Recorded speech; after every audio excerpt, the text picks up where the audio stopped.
Yaron Brook is the president and executive director of the Ayn Rand Center for Individual Rights. He is interviewed frequently in print and broadcast media, such as CNBC and Fox News. He writes and lectures frequently on issues such as capitalism as the only moral economic system, foreign policy based uncompromisingly on America's national interest, and recently on the resurgence of big government and the role played by government in causing the current economic situation. Please welcome Yaron Brook.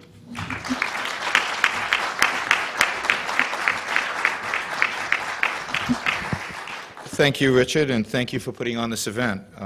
This is a real treat. It's a real treat to follow so many speakers who know so much about the topic or so articulate about this. And it really raises and should raise in all of our minds a question.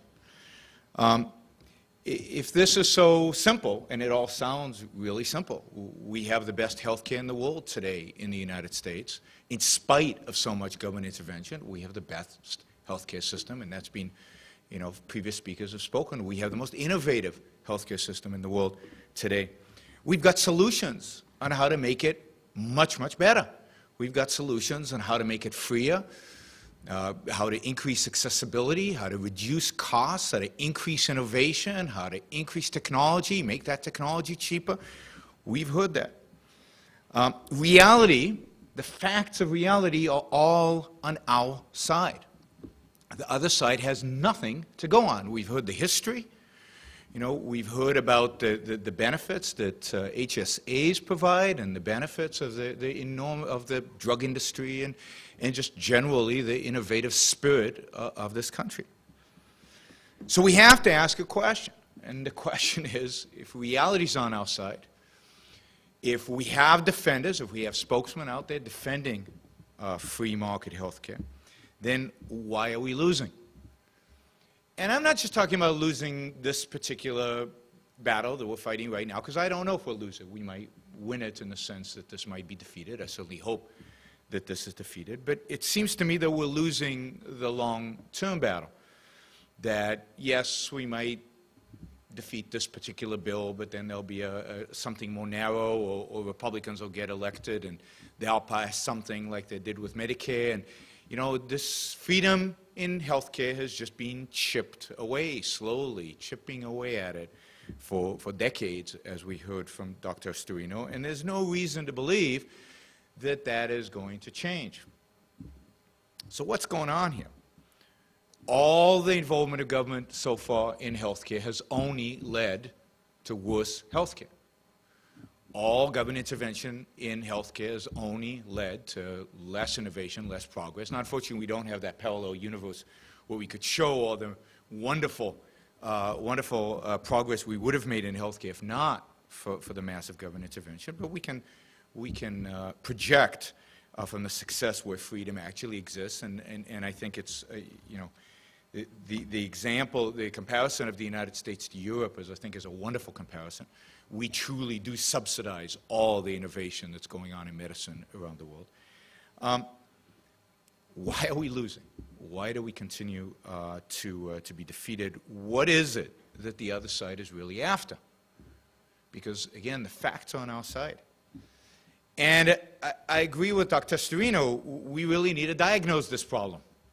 And we need to really look at what are the real sources of the push towards more and more government intervention in healthcare, more and more standardization of care. Why this cookbook approach on the verge of personalized, just as we're on the verge of personalized medicine?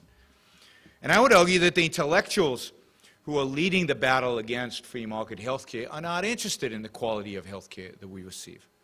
The Peter Singers, the Cass Sunsteins of the world are not interested in the quality of care we as individuals receive. They are much interested in all of us receiving the same health care. They are much more interested in some egalitarian utopia in which everybody suffers equally than in a free market outcome where some of us get better health care than others, which we will.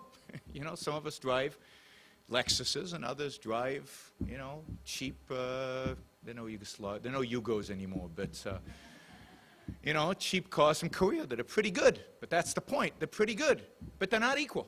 They're different. They're different. I find it interesting that one of the things that everybody seems to agree out of Baucus's bill is this notion of taxing gold-plated, really good health care plans. Because we don't want the exceptional. We don't want the really good. We want equality. And equality is always around the lowest common denominator, not around, it's always lower than the worst are under a truly free market system. So the intellectual forces driving this movement are the intellectual forces of egalitarianism, of utopian equality.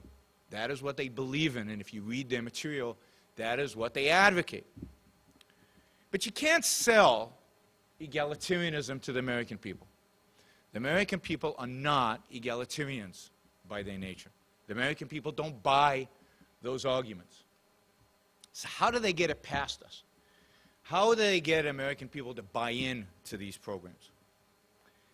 And this is where I think they appeal to a morality that is shared by egalitarians, to a moral foundation, a moral basis that is shared by both the egalitarians and the American people more broadly, and this is Republicans and Democrats, and it doesn't really matter.